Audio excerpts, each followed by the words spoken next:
திவாகர் நேரா விக்ரம் கிட்ட வந்து, ஏப்பா என் பர்ஃபார்மன்ஸ் அவ்வளவு மட்டமாவா இருக்கு, இந்த வீட்டுல இவ்வளவு பேர் இருக்கும்போது நீ என்ன மட்டும் குத்துற, உனக்கு மத்தவங்க பேர் சொல்ல பயம், அதனாலதான் நீ ஈஸியா குத்திடுற அப்படின்னு சொல்லி திவாகர் கேட்க, அதுக்கு விக்ரம், பயமா எனக்கா, நீ என்ன வேணா சொல்லியா, ஆனா பயம் நாமினேஷன்ல குத்துவாங்க அந்த மாதிரி எல்லாம் சொல்லாத. நாமினேஷன் பாஸ் இருக்கா என்கிட்ட? இல்ல 4 வாரம் இருந்துச்சா? இல்ல 4 வாரம் பிக் பாஸ்ல யாரு இருக்கா? நான் இருக்கேன்ல.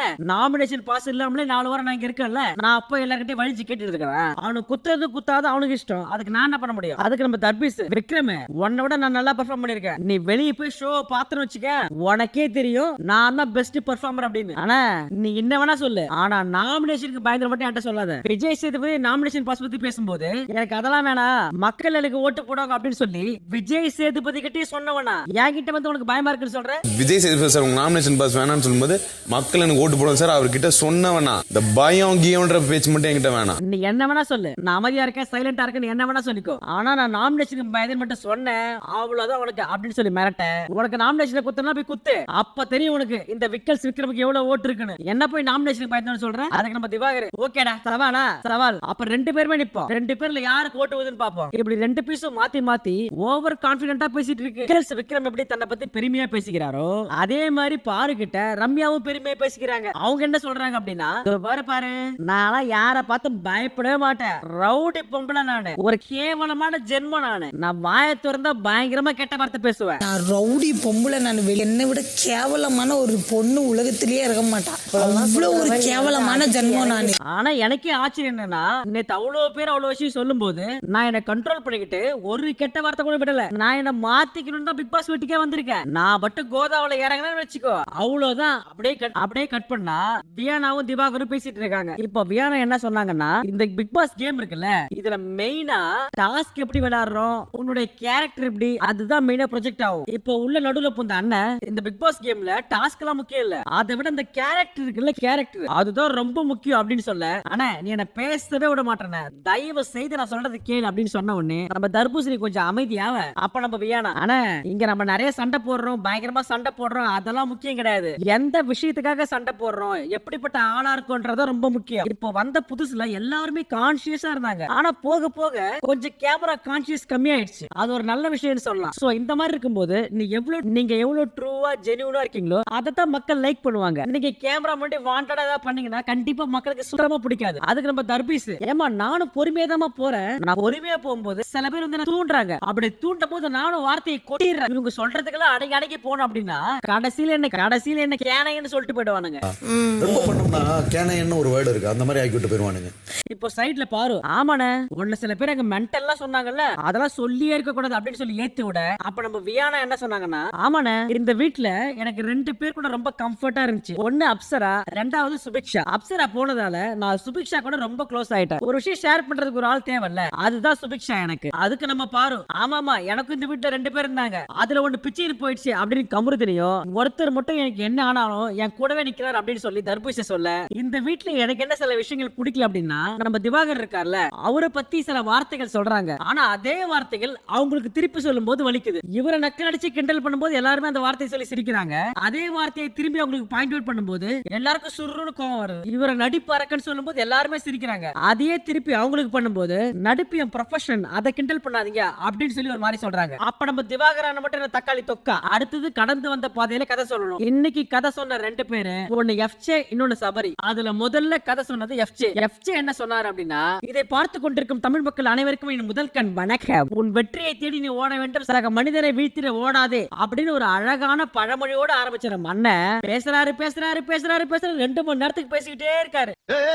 மெல்ல கேப் விட்டு பேசியா, ஆஸ்மா வந்து தொலைய போகுது. இப்போ 2 மணி நேரம் சொன்ன கதையில முக்கியமான கோர் பாயிண்ட் என்னன்னா, நான் ஒரு இடத்துல பாட்டு பாடி பெர்ஃபார்ம் பண்ணிட்டு இருந்தேன், அப்ப அங்க வந்த ஹிப்ஹாப் தமிழா என்ன நேரா கையை பிடிச்சி இழுத்து போய் ஒரு லைவ் ஸ்டேஜ்ல ஆயிரக்கணக்கான ஆடியன்ஸ் மட்டும் பாட விட்டாரு. எனக்கு அப்படி நடுங்கி போச்சு. அதையும் மீறி நான் பெர்ஃபார்ம் பண்ண உடனே ஆடியன்ஸ் எல்லாம் பயங்கரமா சேர பண்ணி ஊன்னு கத்த ஆரம்பிச்சிட்டாங்க. அப்படின்னு இந்த மாதிரி தற்பெருமையே ஒரு 2 மணி நேரம் பேசினதுதான் எஃப்ஜே உடைய கதை சுருக்கம். Oh my god, oh buddy, what's up buddy, what did you do buddy, அப்படி இப்படின்றானுங்க. இதை கேட்கும் போது இந்த பாரு இருக்காங்கல்ல நடுவுல இருந்து பாத்ரூம் வேற போயிட்டு வந்தாங்க. சரி பாத்ரூம் போய் மூஞ்ச கழுவின்னு வந்தாவது இவன் கதையை கேட்கலாம் அப்படின்னு சொல்லி பார்த்தா அப்பயும் தூக்கம் வருது. இப்ப முடிப்பான் அப்ப முடிப்பான்னு பார்த்தா கிட்டத்தட்ட 2 மணி நேரத்துக்கு மேல போன கதை. நல்லா சொல்றாரு தம்பி, நல்லா பேசட்டும். ஆனா ரொம்ப நேரம் லென்த்தா பேசுறாரு. 2 லைன்ல பாட்டை நிறுத்துவான்னு பார்த்தா ஃபுல் பாட்டை பாடுறான்டா அவன். கதையை கேட்டு வெளிய வந்த நம்ம பாரு கதைய சொல்ல சொன்னா கதையா சொல்றான். நான் இதை பண்ணேன், நான் அதை பண்ணேன். டேய் அந்த மாதிரிலாம் நான் கதை சொன்னேன்னு வச்சுக்கோயேன், நான் போன ஒரு இன்டர்வியூவா சொல்லுவேன். அப்படி சொன்னா ஒரு நாள் ஃபுல்லா சொல்லுவேன் கதையை. நான் கதை சொல்றேன். கதையை சொல்ல சொன்னா கதையா சொல்லிட்டு இருக்கிறானே. இது என்ன பனிஷ்மெண்ட் மாதிரி ஆயிருச்சு 1 மணி நேரம் கிளாஸ்ல உட்கார்றது. ஆனா இந்த 2 மணி நேரம் சொன்ன கதைய ரொம்ப ஆர்வமா இன்ட்ரெஸ்டிங்கா கேட்ட ஒரே ஆளு நம்ம விக்கல்ஸ் விக்ரம் தான். உண்மையாவே இந்த எஃப்ஜே சொன்ன கதையை கேட்டீங்கன்னு வச்சுக்கோயேன், ஏதோ இவன் தான் இன்னைக்கு தமிழ்நாட்டுல பெரிய சூப்பர் ஸ்டார் அப்படின்ற லெவலுக்கு கதை சொன்னார் எஃப்ஜே. யாராவது இந்த கதையை கேட்கணும்னு ஆசைப்பட்டீங்க அப்படின்னா உங்க உயிருக்கு நாங்க உத்தரவாதம் இல்ல. அடுத்தது கதை சொன்னது சபரி. இவரு கதை ஆரம்பிக்கிறதுக்கு முன்னாடியே, ஃப்ரெண்ட்ஸ் நான் மென்டலாவும் பிசிக்கலாவும் ரொம்ப வீக்கா இருக்கேன், சோ அதனால தயவு செஞ்சு எல்லாரும் வந்து கட்டி பிடிச்சி ஹக் பண்ணீங்க அப்படின்னா நான் கொஞ்சம் ஸ்ட்ராங் ஆயிடுவேன் அப்படின்னு சொன்ன உடனே அங்க இருக்கிற எல்லாரும் ஓடி போய் கட்டி பிடிக்க நம்ம அப்படியேமா பழகிக்கிட்டு இருக்கோம். என் செல்லுமே கிளம்பிக்க. அதுக்கப்புறம் கதையை ஸ்டார்ட் பண்ணாரு சபரி. இவரு என்ன கதை சொன்னாருன்னா, நான் ஒரு அம்மா புள்ள. ஒரு நாள் எங்க அம்மா கூட காய்கறி வாங்க போனோம்னா எப்பவுமே வெண்டைக்காய் உடச்சு பார்த்து காய்கறி வாங்குவோம். நானும் வெண்டைக்காய் உடச்சு பார்த்து காய்கறி வாங்கினேன். அப்ப நான் ஒரு பொண்ணை சைட் அடிச்சேன்னா அந்த பொண்ணு அங்க இருந்து போயிடுச்சு. அந்த பொண்ணு போன உடனே எங்க அம்மா மண்டலே தட்டி அந்த பொண்ணு போயிடுச்சு வாடா போலாம் அப்படின்னு சொன்னாங்க. அதை கேட்ட உடனே செம ஷாக்கு. நானு எப்படிமா நான் அந்த பொண்ணை சைட் அடிச்சேன் அப்படின்னு சொல்லி கண்டுபிடிச்சேன். டே வெண்ண நீ வெண்டைக்காய் உடச்சு பார்த்து வாங்குறேன்னு சொல்லி 10 நிமிஷமா கேரட்டை வளைச்சு நிக்கிற.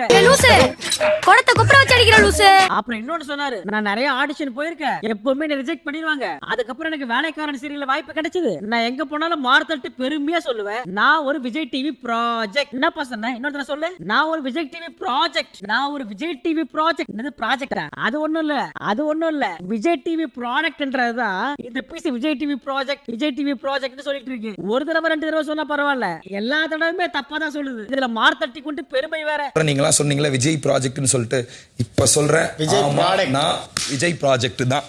ஒரு கதை எஃப்ஜே கதைக்கு பெரிய டிஃபரன்ஸ்லாம் இல்ல. எஃப்ஜே கதையில 2 மணி நேரம் தூங்கினவங்க சபரி சொன்ன கதையில தலைக்காணி வச்சு படுத்துட்டாங்க நம்ம கண்டஸ்டன்ட். அடுத்தது நம்ம பிக் பாஸ் என்ன சொன்னாருன்னா, இந்த ஒரு வாரம் ஃபுல்லா கதை சொன்ன இத்தனை பேர்ல எந்த 2 பேரு கொடுத்த வாய்ப்பை ஒழுங்கா பயன்படுத்திக்கல, அப்புறம் எந்த 2 பேர் ரொம்ப போரிங்கா கதை சொல்லி எங்க நேரத்தையும் மக்கள் நேரத்தையும் வீணடிச்சாங்க அப்படின்றத சொல்லணும். அப்புறம் கடைசியா பெஸ்டா கதை சொன்ன 2 பேரை சூஸ் பண்ணணும். அந்த பெஸ்டா வராங்கல்ல 2 பேர், அவங்களுக்கு நாமினேஷன் ஃப்ரீ பாஸும் இருக்கு. இப்போ யாரு கொடுத்த வாய்ப்பு ஒழுங்கா பயன்படுத்திக்கல, யாரு ரொம்ப போரிங்கா கதை சொன்னாங்க அப்படின்னு சொல்லி எல்லாரும் நிறைய விஷயங்கள் சொன்னாங்க. அதுல முக்கியமா இன்ட்ரெஸ்டிங்கா இருக்கிற பாயிண்ட் மட்டும் அவங்க கிட்ட சொல்றேன். இப்போ விக்கல்ஸ் விக்ரம், திவாகரன் உன் கதை ரொம்ப போரிங்கா இருந்தது, சரி நீ நிறுத்த மாட்டேன் அப்படின்னு சொல்லி கை தட்டி எல்லாம் பார்த்தேன், ஆனா அப்பயும் நீ நிறுத்துற மாதிரி தெரியல, நீ மட்டும் பேசுற பேசிக்கிட்டே இருக்க. அண்ணே நல்ல கை தட்டிலாம் பார்த்து நிறுத்துவியான்னு, நீ நிறுத்தாத மாதிரி போயிட்டே இருந்துச்சு. அடுத்தது எஃப்ஜே, தம்பி நீ கடந்து வந்த பாதையில இதுக்கப்புறம் வேற பாதையே இல்ல சென்னையில அப்படின்ற மாதிரி எல்லா பாதையை சொல்லிட்டு போயிட்டேன். சோ எனக்கு ரொம்ப போரிங்கா இருந்தது திவாகர் அண்ட் எஃப்ஜே. அதுக்கப்புறம் சூப்பரா சொன்ன 2 பேரு, ஒண்ணு கலை உன் கதையை கேட்ட உடனே உடம்பெல்லாம் புல் அரிக்குது கலை. அடுத்தது நம்ம மதர் தெரேசா கனி. சோ எனக்கு பெஸ்டா தோணுது 2 பேரு, ஒண்ணு கலை இன்னொன்னு கனி அப்படின்னு சொல்லி விக்கல்ஸ் விக்ரம் முடிச்சாரு. இப்போ இதுல நிறைய பேரு ரொம்ப போர் அடிச்சது அப்படின்னு சொல்லி எஃப்ஜேவையும் திவாகரையும் சொன்னாங்க.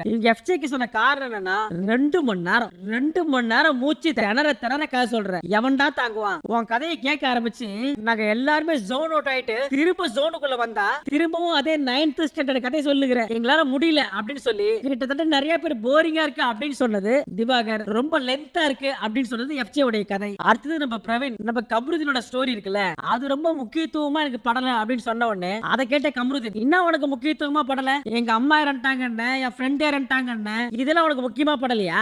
அது இல்ல தம்பி, அந்த ஸ்டோரியை நீ இன்னும் கொஞ்சம் எலாபரேட்டா சொல்லிருக்கலாம் அப்படின்னு சொல்றேன். ஃப்ரெண்ட் இறந்துட்டா சொன்னேன், அதுக்காக சினிமா வந்தேன்னு சொன்னேன். எங்க அம்மா 4 மாசம் முன்னாடி இறந்தாங்க சொன்னேன்.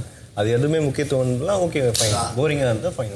அடுத்தது அரோரா, எனக்கு யார் ஸ்டோரி போரிங்கா இருந்துச்சுன்னா ரம்யாவோட ஸ்டோரி. எனக்கு ரம்யாவோட ஸ்டோரி அந்த அளவுக்கு கனெக்ட் ஆகல. உங்க ஸ்டோரியில டூ மச் ஆஃப் டீடைலிங், ஏகப்பட்ட பேரை பத்தி சொன்னீங்க, எனக்கு எப்படி ஃபாலோ பண்றதுன்னே தெரியல. நீங்க ஒரு லவ் ஸ்டோரி சொன்னீங்கல்ல, அதுல அந்த ஒரு டாக்ஸிக்கான விஷயத்துல இருந்து நீங்க வெளியே வருவீங்க அப்படின்னு பார்த்தா திரும்பவும் போய் அதே லவ்ல விட்டீங்க. சரி திரும்பவும் அதுல இருந்து வெளியே வருவீங்க அப்படின்னு பார்த்தா மறுபடியும் போய் அதே டாக்ஸிக் லவ்ல விடுறீங்க. உங்க ஸ்டோரி சுத்தி அந்த லவ்லயே இருந்துச்சா, அது பெருசா பெருசா எனக்கு இன்ட்ரெஸ்டிங்கா தெரியல. அப்புறம் இன்னும் சில பேரு, அப்புறம் இன்னும் நிறைய பேரு நீங்க நல்ல ஸ்டோரி சொன்னீங்க அப்படின்னு சொல்லி வியானாவை சொன்னாங்க. வியானாவோட ஸ்டோரி ரொம்ப இன்ஸ்பைரிங்கா இருந்துச்சு. அவங்க அழகா அந்த கதை கோர்வை இருக்குல்ல, அதை அழகா ஃபார்ம் பண்ணி அழகா சொன்னாங்க. அடுத்தது அண்ணன் ரொம்ப போரிங்கான ஸ்டோரி அப்படின்னு சொல்லி விஜய் பார்வை சொல்லிட்டாரு. பாரு கோச்சிக்காத பாரு, எனக்கு உன் ஸ்டோரி அவ்வளவா கனெக்ட் ஆகல. நீ நிறைய விஷயங்கள் சொல்லி இருக்கலாம், அதை விட்டுட்டு தேவையில்லாத பேசிட்டு இருக்க. நீயும் என்ன மாதிரி நிறைய கடந்து வந்திருக்க, அதெல்லாம் சொல்லாம நீ தேவையில்லாத சொல்லிட்டு இருந்த, அதனால உன் ஸ்டோரி எனக்கு பிடிக்கல அப்படின்னு சொல்லி மூஞ்சல் அடிச்ச மாதிரி சொல்லிட்டாரு. நான் பெஸ்ட் அப்படின்னு பார்த்தா என்னுடைய செல்லா கொட்டி சுபிக்ஷாவை சொல்லுவேன். ஏன்னா